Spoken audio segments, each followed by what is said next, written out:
Hello everyone, কেমন আছো সবাই? আশা করি সবাই ভালো আছো।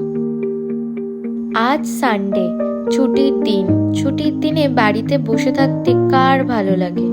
তাই আজকে আমি চলে এসেছি ব্যাঙ্গালোরে টিপু সুলতানের সামার প্যালেসে। প্যালেসটিতে প্রবেশের টিকিট মূল্য মাত্র 20 টাকা।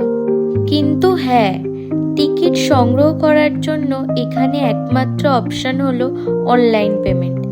কোনো রকম ক্যাশ টাকা এখানে নেওয়া হয় না। চলুন এবার প্যালেসটিকে ঘুরে দেখা যাক। এই প্যালেসটি 1791 সালে টিপু সুলতান দ্বারা নির্মিত করা হয়। চারিদিকে বড় বড় কাঠের পিলার দিয়ে এই পুরো প্যালেসটাকে নির্মাণ করা হয়েছে।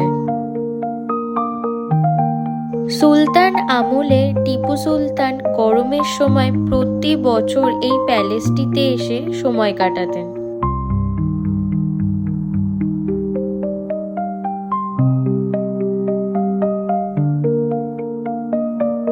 প্যালেসটির চারিদিকে সব নকশাগুলো কাঠ দিয়ে করা হয়েছে।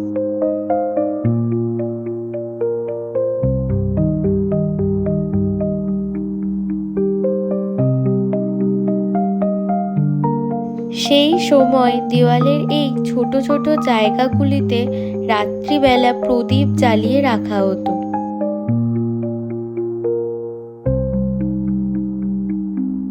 টিপু সুলতানের এই প্যালেসটি খুব পছন্দের ছিল।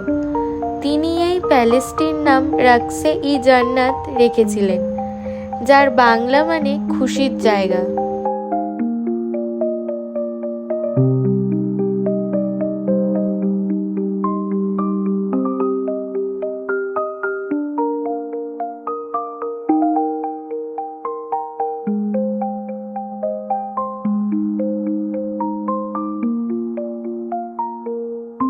এই প্যালেসটির ফার্স্ট ফ্লোরে পূর্ব ও পশ্চিম দিকে দুটি ব্যালকনি আছে।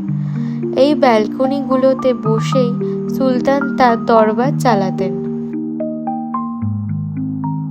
এখানে একটি ছোট মিউজিয়ামও আছে। মিউজিয়ামের ভেতরে ছবি তোলা, ভিডিওগ্রাফি করা সম্পূর্ণ নিষিদ্ধ। আমি যতটা পেরেছি সেইটুকু নিজের ক্যামেরাবন্দি করেছি। এই মিউজিয়ামের ভেতরে সুলতানের একটি বাঘের স্ট্যাচু রাখা রয়েছে। এই স্ট্যাচুটি সেম একটি স্ট্যাচু লন্ডনের মিউজিয়ামেও রাখা রয়েছে। এছাড়াও বিভিন্ন ধরনের স্কেচ পেন্টিং, প্যালেসটির বিভিন্ন পুরানো ফটো দেওয়ালে টাঙানো রয়েছে।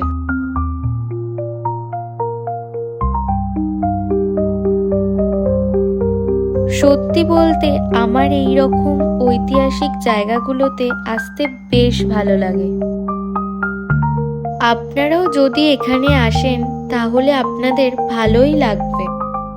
একদিনের ট্যুরের জন্য ব্যাঙ্গালোর বাসীর কাছে কিংবা যারা ব্যাঙ্গালোরে ভ্রমণে আসার প্ল্যানে আছেন তাদের কাছে কম খরচার মধ্যে বেশ ভালো ট্যুরিস্ট লোকেশন এই ব্যাঙ্গালোর টিপু সুলতান সামার প্যালেস। আজকের ভিডিওটা আমি এখানেই শেষ করছি। আর হ্যাঁ, আমার এই ভিডিওটা যদি আপনাদের ভালো লেগে থাকে তাহলে অবশ্যই ভিডিওটিকে লাইক, শেয়ার আর আমার চ্যানেলটিকে সাবস্ক্রাইব করে আমাদের পাশে থাকবেন। সবাই ভালো থাকবেন, সুস্থ থাকবেন। দেখা হবে নেক্সট ভিডিওতে। টাটা।